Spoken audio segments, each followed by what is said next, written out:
Pues buenos días, tardes. Nos encontramos en Alteridad Podcast, el espacio donde el psicoanálisis y la cultura convergen. Tengo el gusto de estar con Alejandro Monge, Felipe Alejandro, y yo soy Alejandro Olarte.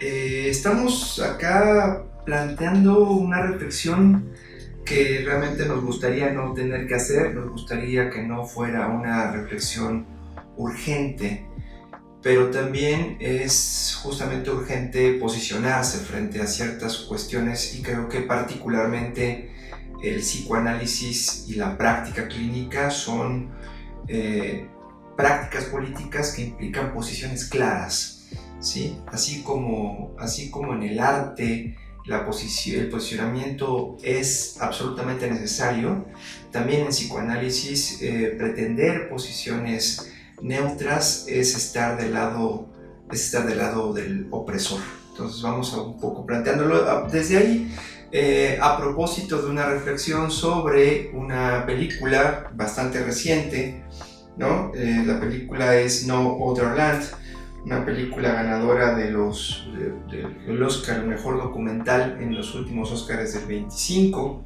dirigida por Bassel Adra, Yuval Abraham, Hamdal Balal y Rachel Zosch.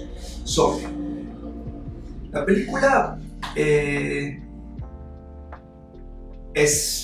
narra justamente el conflicto de ocupación en Palestina por parte del Estado de ocupación israelí. De hecho, tendríamos que decir lo que es una entidad de ocupación, no es un estado de ocupación, es una entidad de ocupación, que finalmente vamos a ir abordando el asunto, pero narra y muestra cómo los israelíes, a partir de esta posición de ocupación, van devastando poco a poco, sistemáticamente, ¿no? Por un lapso, cuando menos lo que muestra la película son más o menos 20 años, de cómo los colonos israelíes y esta entidad de ocupación, a través de su ejército, que en tanto que entidad no tendría ninguna legitimidad en términos de ser un ejército, van destruyendo con bulldozers, ¿no? las casas de las poblaciones en Cisjordania, ¿no? Pero bueno, hasta ahí un poquito, ¿no? ¿Qué les parece a ustedes? ¿Qué ven en la cinta? Bueno, antes que nada, pues sí, es una cinta obviamente dura, ¿no? Creo que normalmente en los episodios anteriores lo que habíamos estado siempre era revisar películas de ficción, ¿no? Que algunas pueden ser terribles, otras no tanto, pero al final tú en la mente tienes la idea de que es una ficción, al contrario es un documental, ¿no? Y lo que está pasando es algo que pasa todos los días. Y ya desde ahí, pues eso te pone como en una postura diferente, ¿no? Frente a la película. Creo que ver las cosas que suceden y ser indiferente a eso, híjole, no sé, creo que me parecería muy poco humano quedarse indiferente ante lo que está sucediendo, y por eso mismo creo que es importante, como decías tú, el arte, posicionarse, ¿no? frente a lo que está sucediendo. Eso por un lado, ¿no? Pensando. Por otro, ya viendo más hacia la película, algo que me parece muy importante de resaltar es cómo se ve mucho dentro de esta lógica entre colonos y palestinos, ¿no? Israel y los de Massaf Yatra, ¿no? Que es la comunidad de pueblos que en este caso se centra en la película, porque es de donde es el protagonista. Se empieza a notar mucho ya la diferencia entre una división de dos, digamos, como clases, como si fueran dos tipos de seres diferentes. En el documental se habla a través de los colores, ¿no? Que es el color verde para la gente de Palestina y el amarillo para los judíos, ¿no? Están las placas. Las placas, documentos y todo. Y lo menciono ahorita, o sea, como introducir, porque ya desde ahí se nota la lógica de poner a un ser humano como un otro, deshumanizándolo y poniéndolo como algo que debe ser eliminado, ¿no? Como otra cosa que no cabe dentro de esto, entonces hay que desplazarlo, hay que destruirlo. Y ya desde ese punto ya es una cuestión inhumana, ¿no? ¿Cómo es que ese exterminio, ese genocidio se empieza a llevar a cabo? Bueno, eso yo creo que es lo que vamos a estar platicando. Pero ya desde ahí notas algo que no debería suceder, que es ver a un otro como un sujeto, como una cosa que debería ser eliminada. Creo que pues, ahí me gustaría también para no meterme mucho, pero bueno, también no quería como dejar de lado lo terrible que es, ¿no? Y que obviamente es una película que impacta, bueno, un documental que impacta. Algo que resulta, bueno, a mí me agarró por sorpresa el documental, considerando todos los videos, todo lo que hemos estado viendo desde que comenzó ya propiamente como el conflicto como manifiesto, por así mencionarlo, y comienza ya en sí todo este ejercicio genocida. Yo me esperaba ver un poco del mismo contenido, ¿no? Lo que estamos desafortunadamente muy acostumbrados como espectacular, ¿no? Las explosiones, las guerras, los muertos. Yo estaba muy listo para ver esto, como híjole, nos han desnaturalizado de muchos tipos de contenidos y el hecho de que sea antes a mí me impactó mucho más, porque es otro tipo de brutalidad, ¿no? O sea, yo esperaba ver explosiones y todo, pero en cambio te encuentras en el documental con una serie de abusos que no son grotescos o no son bizarros en su presentación, sino es como lo terrible de la profundidad del abuso sistemático que hay, el aplastamiento, la opresión que hay hacia ellos, ¿no? En particular una escena, ¿no? En la que están tirando la casa y se voltea la excavadora y les rompe el excusado, les rompe el baño. Y una les dice, ¿pero por qué el baño? O sea deja toda ya la casa, la sala, la cocina. ¿Por qué nuestro excusado? ¿No? Y esas cosas, ese alcance de privación de lo más básico, de lo que uno ni siquiera puede llegar a contemplar, que le pudiera hacer falta, es brutal. O sea, creo que me hubiera, no sé, es que justo es terrible la forma en la cual nos presentan todo el tiempo estas imágenes. Me hubiera impactado menos ver esas explosiones, me hubiera impactado mucho menos ver como un conflicto bélico, ¿no? Como lo están presentando todo el tiempo, nos lo están enseñando de esa forma, a ver a un bully, ¿no? Tal cual. O sea, que para ellos el palestino es que ya ni siquiera es como un animal o un salvaje, es como algo que hay que matar, ¿no? Un insecto en todo caso, ¿no? Porque con los animales todos nos tocamos el corazón mientras no veamos cómo lo hacen, ¿no? Pero con los insectos siempre es la cuestión de, es que hay que matarlo, ¿no? O sea, si tú sacas una araña, no falta quien te diga, mejor aplástala. Y creo que esa es la visión, la percepción, como yo lo vi, ¿no? Como esa sencillez de es que sería mejor matarlo. Ya ni animales, ¿no? Algo mucho más, no sé. Sí, indudablemente es inenarrable lo que pasa, pero justamente es inenarrable porque pasa de una manera legal. Pasa de una manera legal y pasa a la vista del mundo. O sea, a ver, solo como un poco de contexto. La cuestión, después de la Segunda Guerra Mundial, llegan un puñado, llevan varios miles, de israelitas, ¿no? Israelitas a Palestina y fueron invitados, ¿no? Fueron invitados, se les dio una tierra para que pudieran existir, ¿no? Después justamente de la debacle y de toda la violencia que implicó justamente el exterminio del Holocausto. ¿no? Entonces llegan, digamos, de hecho, los letreros que traían, ¿no? Decían los alemanes, los nazis, destruyeron mi vida, permíteme construirla aquí, ¿no? En términos de que, bueno, finalmente en el sentido de la región, ¿no? Tanto los judíos como los palestinos son semitas, ¿no? O sea, no hay como mucho que discutir ahí.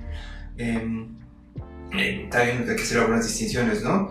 O sea, judío hace referencia a la pertenencia religiosa y étnica, ¿no? O sea, básicamente israelita o el israelí hace referencia a la pertenencia al Estado, de manera que no todos los israelíes son judíos en términos de credo y muchísimos judíos no son israelíes en términos de pertenencia al Estado y tampoco en términos de pertenencia a esta corriente política, geopolítica, que es justamente el sionismo, que es esta idea,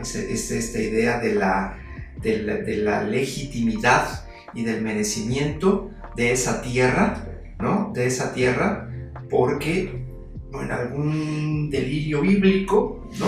Dice la Biblia que Dios le dio esa tierra a los judíos, ¿no? Entonces eso, el argumento es brutal. El sionismo en principio no es un movimiento religioso. El sionismo inicia como un movimiento ateo incluso. Pero los sionistas, Ben Gurión, entre ellos, que es el que lo formaliza en la modernidad, que no era creyente, se da cuenta de que justamente si metía el componente de la religión, pues iba a ser un movimiento muchísimo más poderoso. Entonces el sionismo queda inserto en esa corriente religiosa, ¿no? Pero no podríamos pensar que todos los judíos que practican la religión judía participan del sionismo. Hay que ser muy, muy justos en ese sentido, ¿no?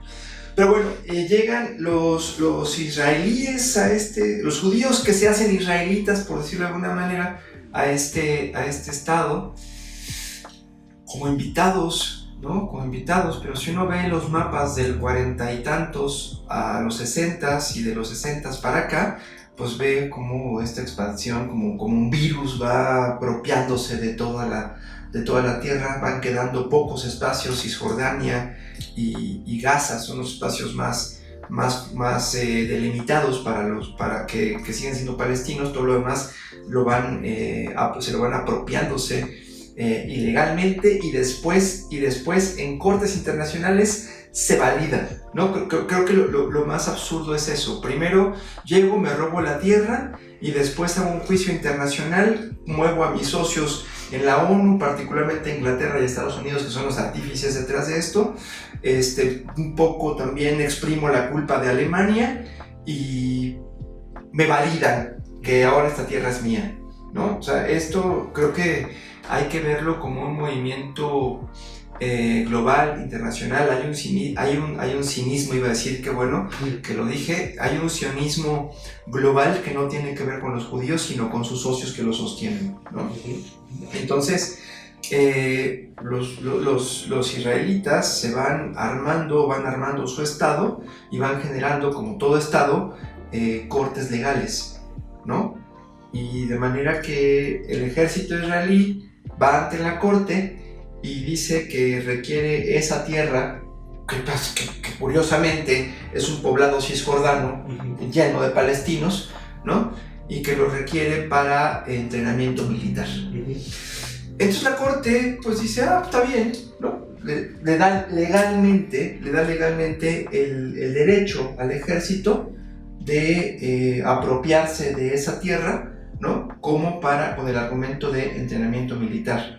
Y es así que llegan todo el tiempo con actas legales, insisto, no son legales en términos de que en un sentido estricto no es un estado, es una entidad de ocupación. Entonces esas actas no tendrían una legalidad internacional en un sentido estricto, ¿no? Llega con las actas y dice: tu casa está en un terreno que es propiedad del ejército porque este espacio se va a utilizar para entrenamientos militares. Llegan con bulldozers, ¿no? Y literalmente arrasan con las casas, y todo el tiempo en el documental lo que van mostrando es las ruinas, ¿no? Creo que el impacto de la ruina, de lo arruinado, ¿no? Eso creo que es muy, muy confrontante. Y particularmente como hay una lucha, pero es una lucha absurda, porque es una lucha de un puñado de palestinos contra israelitas armados, ¿sí? Y contra bulldozers. O sea, no hay ninguna proporción, ¿no? Esto lo que muestra es una absurda desproporción, ¿no? Que implicaría como pretender hacerle frente a un grupo armado con armas largas a pedradas, ¿no? O sea, lo único que tendrían los palestinos son piedras, pero utilizar las piedras es un suicidio también, ¿no? Creo que eso va mostrando justamente cuestiones completamente absurdas, ¿no? Y aleatorias, ¿no? Porque todo el tiempo están diciendo es que mañana vienen, no sabemos a qué casa le va a tocar que destruyan, ¿no? El terror que el terror y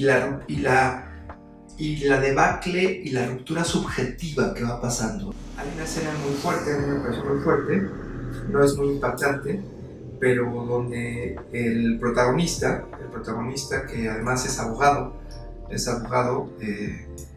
ahorita no todo eso, pero se llevan a su... todo el tiempo está peleando, todo el tiempo están como haciendo bulla, todo el tiempo están como enfrentando a esta entidad de ocupación, pero una noche se llevan al padre y lo arrestan, ¿no? Llevan al padre y lo arrestan, y al día siguiente van a hacer otra demolición, y el protagonista está viendo que van llegando los bulldozers, se voltea y hace como que se duerme, ¿no? O sea, su resistencia quedó quebrada a partir justamente del arresto del padre, del cual además le viene el activismo, ¿no? Entonces, es como sistemáticamente, ¿no? Como sistemáticamente se va gestionando la destrucción desde una pretensión de legalidad, ¿no? Creo que eso ya muestra un montón de cosas.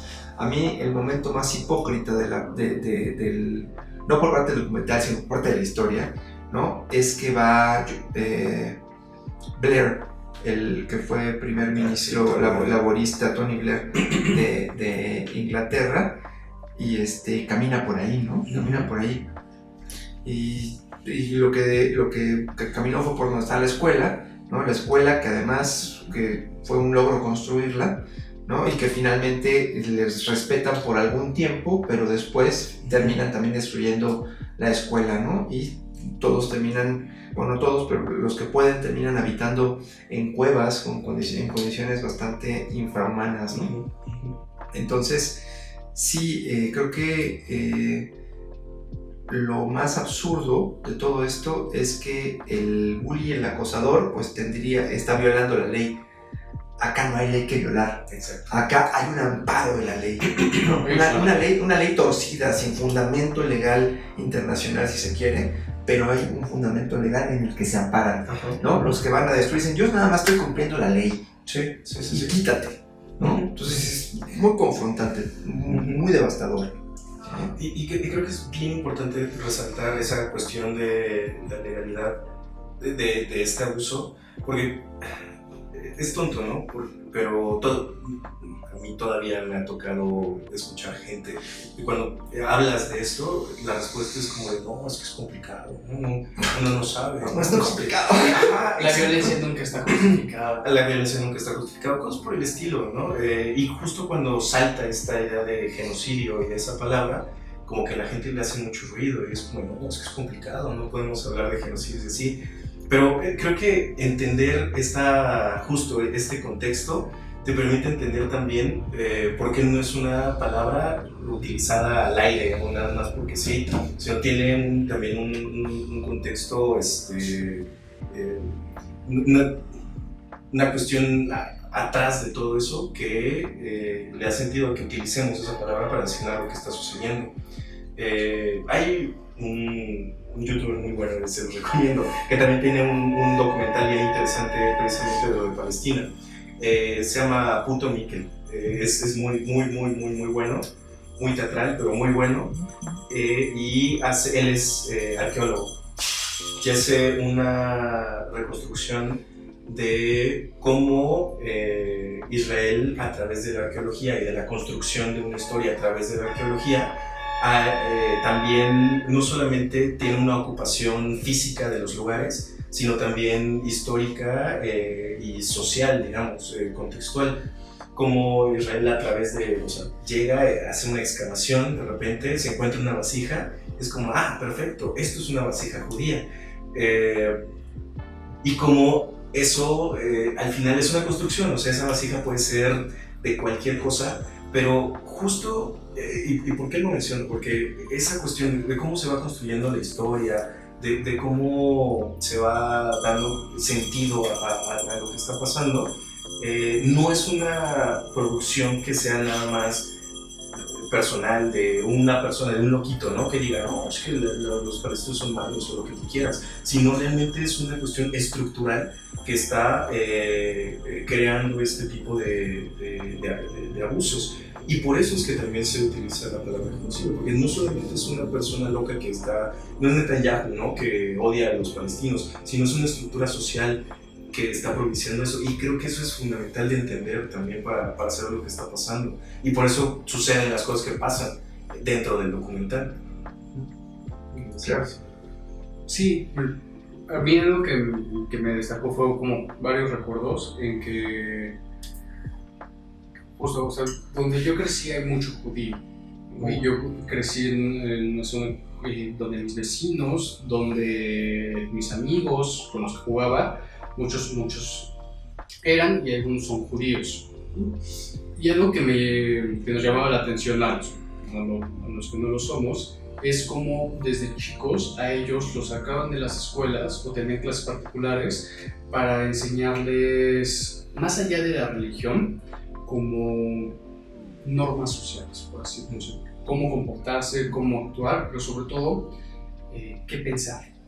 Y al poco tiempo, cuando ya éramos adolescentes, ¿qué opinar sobre nosotros? Sobre los que no éramos judíos. Los gentiles. Los gentiles. Cómo cada vez esta sensación de ser los elegidos de Dios, del pueblo elegido, cosa que comparten con Inglaterra y con Estados Unidos, se iba haciendo cada vez más notorio. Y más notorio cómo había cierto juicio por cómo nosotros actuábamos, por las cosas que comíamos, y una sensación de ellos de ser mejores, ¿no? De verdaderamente ser elegidos, ¿no? De Dios. De Dios. Llegó un punto en el cual fue un tanto, con algunos, fue un tanto, pues ya no fue posible la amistad, ¿no? O sea, era demasiado el conflicto que había entre ellos con nosotros que no éramos pertenecientes, además de que les pagaban por ir a asistir a sus clases, ¿no? Y mientras más iban, más les daban más les daban dinero. Entonces había uno en particular que empezó a ir 4 veces a la semana porque necesitaba dinero y aparte les pagaban muy bien, pero justo fue con el cual empezó a haber cada vez más cumplimientos, ¿no? Y cosas que ellos llegaban a mencionar, ¿no? De cómo porque además ellos empezaron a ir a hacer sus servicios sociales a Israel. Tenían 16, 18 años y bueno, teníamos, ¿no? Y ellos empezaron a ir a hacer sus servicios sociales a Israel, tal cual, en las blancas, y cuando regresaron hablaban de Palestina y de los palestinos, y hablaban de ellos como los rebeldes, los que les querían quitar las tierras, cómo esta guerra había sido de hace miles de años, Justo me acuerdo mucho cómo ellos lo presentaban, así de que llevaban miles de años peleando por su tierra. Y por ese entonces yo no le daba importancia, ¿no? La verdad es que yo desconocía mucho de lo que sucedía ya hasta hace un par de años. Y que por lo tanto me trajeron muchos los recuerdos de estos conocidos, cómo ha sido un problema de hace 70 años y ahorita se maneja como actual. Yo lo desconocía por completo. Para mí es actual en el sentido que yo era un ignorante anteriormente, pero igual, eso no sé. Pero cómo se ha presentado como un conflicto de miles de años cuando realmente está muy mapeado de hace unas décadas y cómo ha venido creciendo sistemáticamente, ¿no? Como Bernstein en su libro de La memoria del uno y del otro presenta como estos males, estos actos perversos fuera de la ley, de la historia, que siempre van a quedar registrados, que van a causar culpa, que van a causar malestar, porque no se pueden tapar. Y entre esos ejemplos que toma, y el texto es del 15 o del 14 si no me equivoco, toma justamente a Palestina, ¿no? Como un crimen, tal cual se lo pone, un crimen de guerra, donde el verdadero crimen sería olvidar. El olvido sería el verdadero crimen de guerra, ¿no? Y pone cómo los palestinos han sido olvidados por la historia, ¿no? Cómo han sido relegados a un campo de concentración cada vez más pequeño, cada vez más estrecho. Y ahí denota que eventualmente los palestinos iba a explotar no en beneficio de ellos, ¿no? Justo como Chomsky lo ha presentado, pues, ellos no tienen derechos porque no tienen la capacidad de ejercer sus propios derechos, la fuerza de defender sus derechos, ¿no? Y ahí van a presentar, pues eventualmente esto va a explotar para mal, van a terminar eliminándolos y tocará lidiar con los síntomas, con el registro que inevitablemente siempre va a quedar en la historia. O sea, por más que aparentamos olvidarlo, siempre deja huellas, siempre deja marcas. Y creo que sí hay un gran esfuerzo, creo que social, yo a veces me uno de dosificar lo que nos vamos enterando, ¿no? De lo que está pasando, porque denota mucha impotencia. O sea, justo nos regresa como a este complejo de castración, de esa impotencia, de que somos sujetos y somos seres ideológicos, para empezar, ¿no? Y cómo se ha vendido toda una propaganda, como estos conocidos y estos compañeros de la infancia, cómo desde niños les insertaron una forma de pensamiento con propaganda, y todos, ¿no? En esa zona en particular de la ciudad, allá hablan de guerra, allá hablan de que pues sí, pues o sea, Israel está haciendo un ejercicio de legítima defensa, ¿no? Por el grupo de Hamas, y cuestiones así, y es una zona en la cual así es como se piensa ahí. Entonces, del aspecto ideológico, más también del aspecto histórico, ¿no? O sea, cómo a Yuval le toca. Yuval es el palestino. Yuval es el judío. Ajá. Yuval es el judío. Y es el reportero. Y va a ser ser, ¿no? ¿Cómo va a ser? Tiene nuestra edad. Y cómo le toca crecer en ese contexto, en esas circunstancias.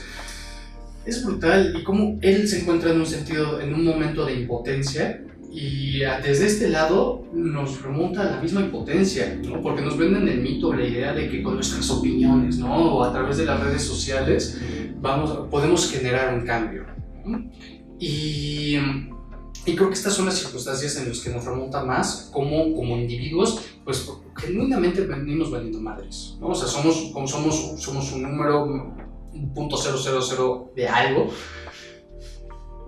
Colectivamente se puede hacer mucho más, pero siguiendo la idea del mito del individuo, que siempre se presenta como la capacidad de incidencia o de agencia a las condiciones materiales, pues este son el tipo de circunstancias y de eventos que nos enseñan que realmente somos muy impotentes, ¿no? O sea, que no podemos hacer mucho, que no podemos hacer nada como individuo, pero tal vez justo como sujetos y tomando conciencia de ello, como sujetos ideológicos, históricos, sí se puede hacer algo un tanto más colectivo. Colectivamente se puede hacer algo. Por ejemplo, ahorita tal vez no podemos hacer alguna cuestión política, pero colectivamente podemos platicarlo, ¿no? Podemos posicionarnos y podemos también, sobre todo, yo creo que acompañar un poco, porque algo que se muestra en la clínica es un gran malestar social de la gente que ve en las redes sociales y ve lo que está sucediendo y dice, es que no puedo hacer nada, ¿no? Y es una cuestión de, pues es que yo tampoco, ¿no? Nadie puede hacer nada. Podemos escucharnos y podemos acompañarnos, pero sobre todo podemos estar posicionados para que estas cosas, híjole, intentar pues encontrar espacios de incidencia, o sea, encontrar espacios de acciones, por limitados que fueran. No vamos a solucionar ese conflicto, desafortunadamente parece que ya está perdido. En muchos parámetros se tocará más bien no olvidar. Trabajar con las ruinas. Trabajar con las ruinas, pero sobre todo no olvidar. Sí. ¿No? O sea, creo que ese título del apartado de Bernstein es muy bello porque presenta el crimen de guerra como el olvido como un crimen de guerra, ¿no? Y que si uno olvida, sería partícipe de ese crimen. Justo ahorita, que en esa cuestión de participar del crimen, ¿no? Y como el significante que aparece, creo que es el significante que atraviesa todo esto, y es justamente la impotencia, ¿no? Una de las imágenes que me han provocado más impotencia, que muchas, ¿no? Pero una es donde están unos 5 soldados israelíes sujetando a un niño. De hecho lo tienen con una pistola, con un rifle en la cabeza. Lo sujetan, ponen su mano en una piedra y comienzan otros a romperle los huesos con la piedra, romperle la mano con la piedra. Uno diría, eso no es cierto, eso no puede pasar, no puede pasar.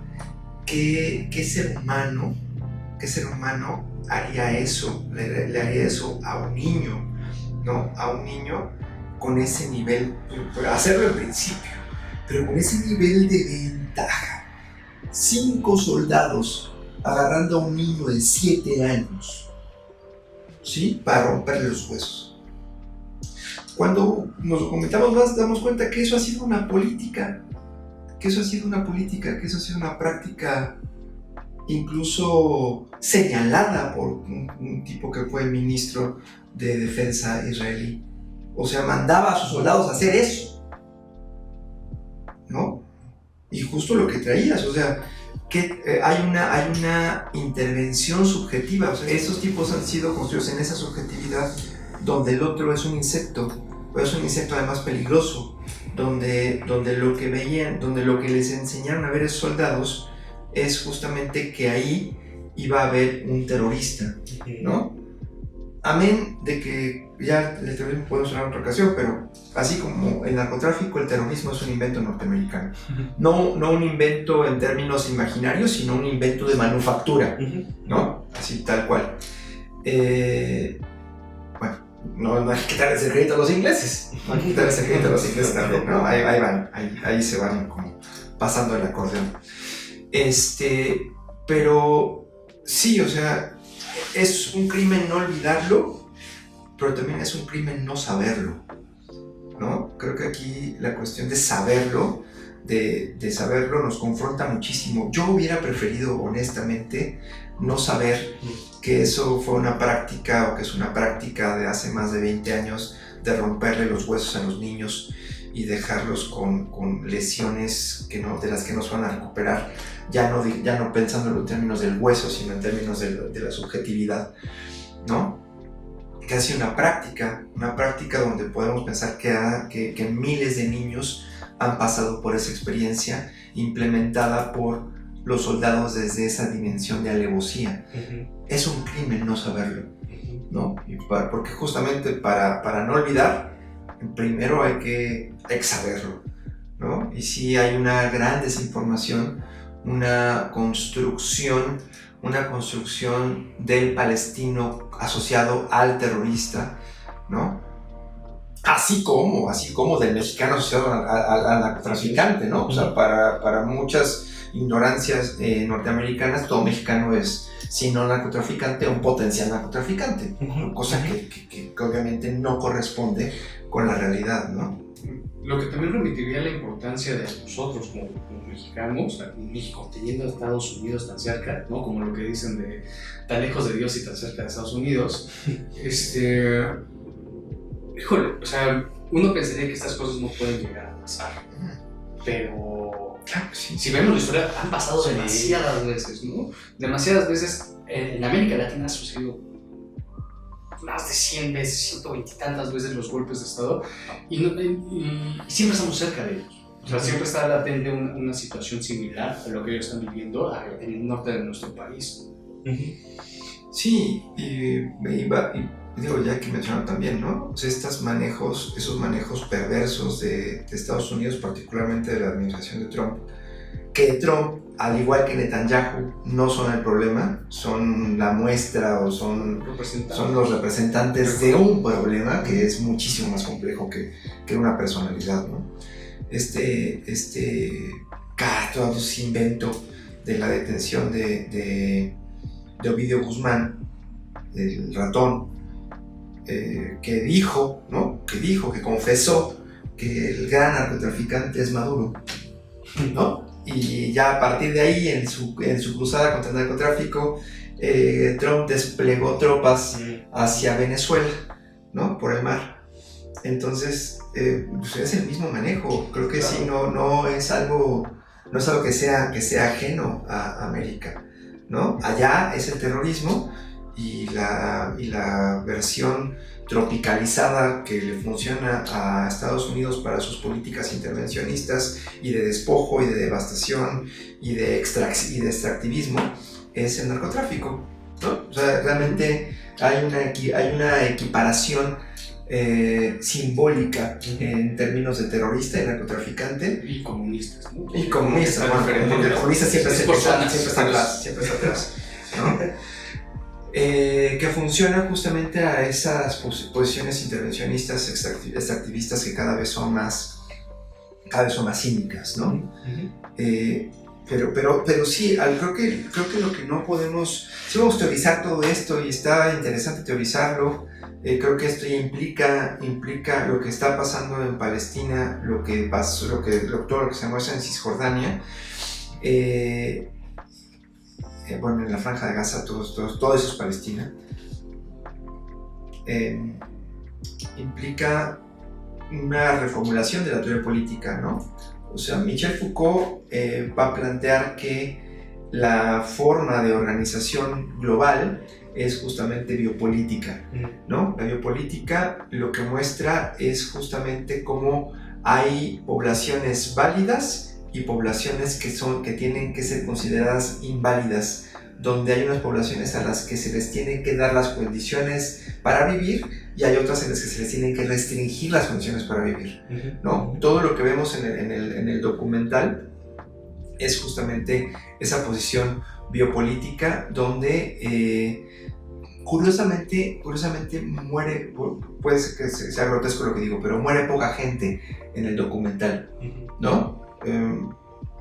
2 personas o muere poca gente, hay pocos balazos, pues. Sí. Hay pocos balazos, en términos de que todavía hay un principio de que la vida se administra, ¿no? De que la vida se administra, si se quiere ver de una manera como perversa y muy fría, pues los israelitas necesitan la mano de obra palestina, entonces no pueden destruir a los cisjordanos porque requieren mano de obra para la construcción, ¿no? O sea, creo que eso es perverso, pero no es ajeno a la realidad. O sea, todavía son vidas que habría que conservar para extraerles un provecho. Uh-huh. Esa es justamente la visión de la biopolítica, ¿no? La administración de la vida y la vida justamente como recurso. Entonces, en esta diferencia anterior, ¿no? En el antiguo régimen, el rey tenía derecho de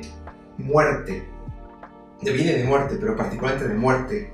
El rey tenía derecho a matar a los súbditos. En el nuevo régimen, en la construcción del Estado-Nación, ya no es el derecho a matar, sino a hacer vivir, ¿no? A hacer vivir, pero hacer vivir de manera que la vida sigue siendo siempre productiva, ¿sí? Que la vida sigue siendo siempre productiva y que es importante mantenerla porque para que exista el consumo tiene que haber una vida que consuma. Entonces la biopolítica lo que logra es extraerle hasta la última gota de riqueza, ¿no? A una vida. Trivialmente, ¿no?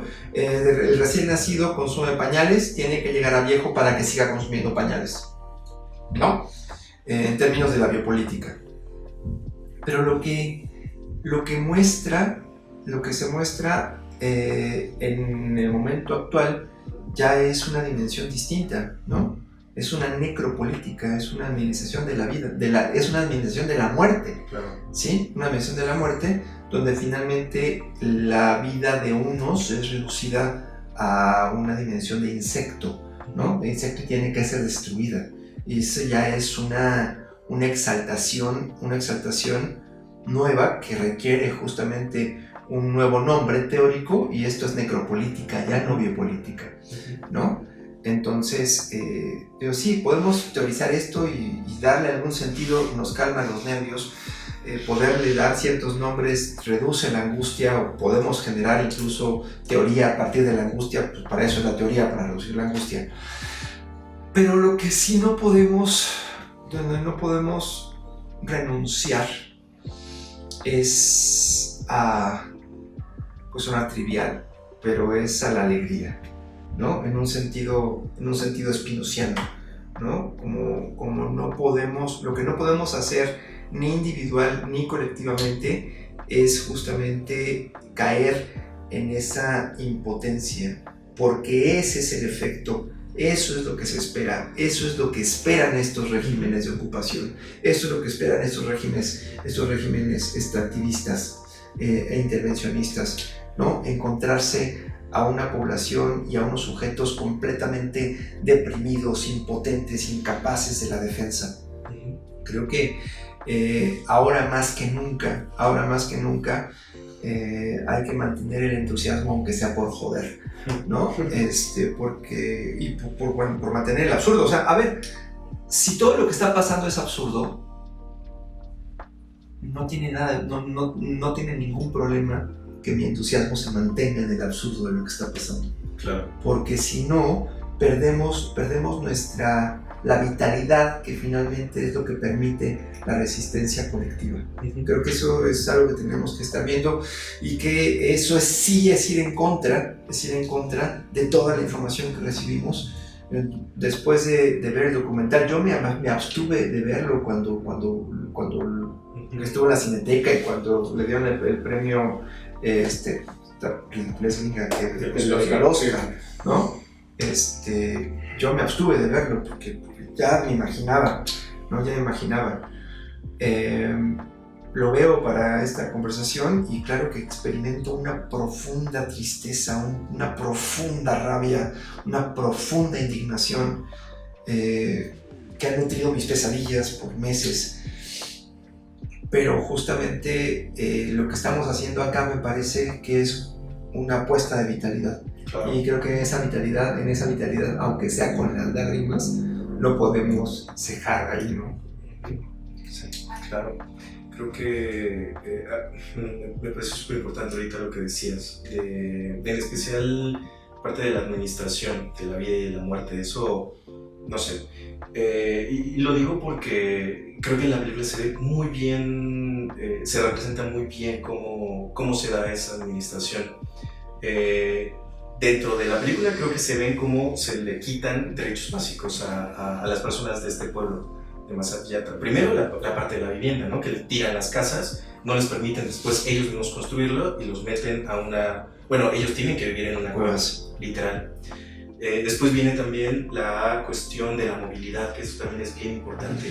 Les quitan los automóviles, no se pueden trasladar, no pueden ir ni a un hospital, ni tampoco se puede ir a un... No pueden entrar a la parte israelí. No pueden entrar a la parte israelí, pero ni siquiera moverse dentro de su propio entorno. Eso es otra.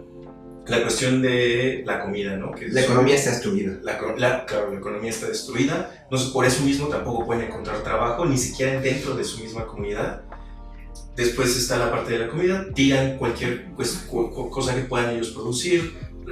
Rompen las cercas donde están las ovejas. Matan a las gallinas. Ya ellos ni siquiera pueden producir. Y incluso también el agua, ¿no? Que tapan los pozos con cemento.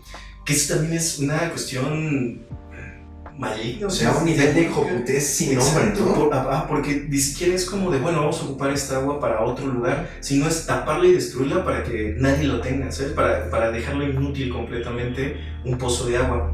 Y creo que eso, todo esto cae en el discurso de Basel en un momento en el que Yuval le pregunta así como de, ya en algún momento nos vamos a casar, ¿no? Y como que piensa en el futuro y todo. Y Yuval le pregunta a Basel, ¿y tú te quieres casar? Y él dice, no sé. Y si se fijan mucho en el discurso de Basel, siempre está esa palabra de no sé. Y pues, ¿cómo no va? ¿Cómo vas a tener una certeza en esas condiciones, no? Es complicado. Totalmente. Y ahí se ve cómo estas condiciones a las que se le obligó a vivir a esta población caen en esta incertidumbre que hace sujetos que vivan muertos, literal, dentro de la incertidumbre. Eso es lo terrible, ¿no? También de... Sí, no quiebran los huesos, quiebran la subjetiviad. Así es. Y con la ilusión, ¿no? De ¿cuántas vistas tuvimos? Ajá. 3.200. Dice, vamos bien, ¿no? Vamos bien. Bajo como toda la ilusión que nos han demostrado durante estos últimos años, como si de verdad importara. Claro. Como si valiera de algo el tener interacciones en las redes sociales. Tu opinión importa, ¿no? Híjole. Sí, o sea, pero aunque no se puede dejar de hacer. No, pero creo que hay un punto que nos toca, ¿no? Que me gustaría mencionarlo. Y creo que es el punto de la ética clínica, ¿no? Hace poco, ¿te acuerdas? Diana me preguntó, ¿no? ¿Qué pasaría si yo escuchara como en la clínica, en el diván, a alguien que estuviera suscrito a la propaganda israelí, al sionismo? Y si habría que escucharlo, ¿no? ¿Qué? O sea, no, o sea, porque la escucha se da para dar un cobijo, para dar una cierta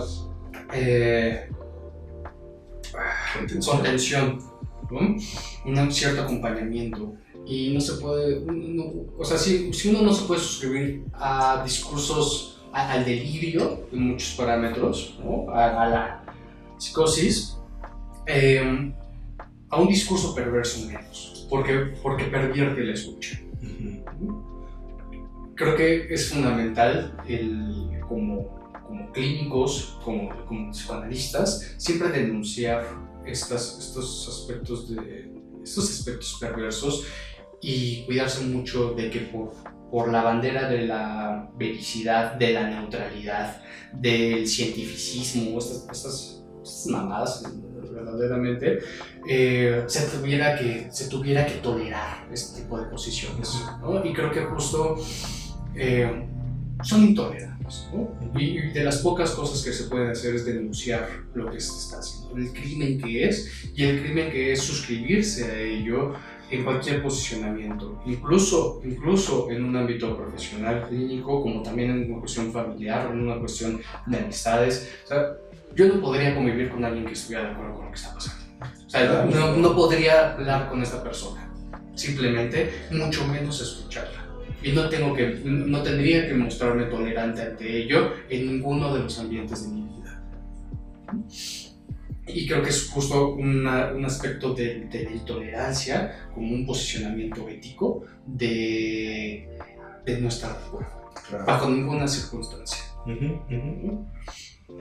Y que es tarea, creo que es de las pocas disciplinas que hoy permanecen del psicoanálisis, bueno, el psicoanálisis como de las pocas disciplinas que permanecen donde si es nuestra pretensión sostener un discurso psicoanalítico, inevitablemente, invariablemente va en contra, y es un contradiscurso de este tipo de propaganda, ¿no? Que finalmente de la propaganda es del capital, ¿no? Que vale madres el costo humano, eso no importa mientras le venga bien, ¿no? Al capital, mientras le venga bien a la agenda política, ¿no? Hace poco escuchaba una entrevista de un senador de Estados Unidos, probablemente no sabía decirlo,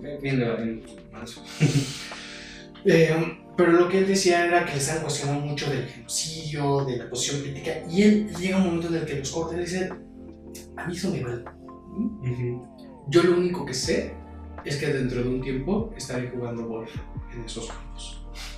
Sí, creo que sí, yo suscribo ahí. Eso, creo que clínicamente hay que ser absolutamente intolerantes con ciertas posiciones y entenderlo, pues, así como lo plantea Brausen retomando a Lacan, ¿no? Lo único que se opone al discurso del mercado es el discurso del analista.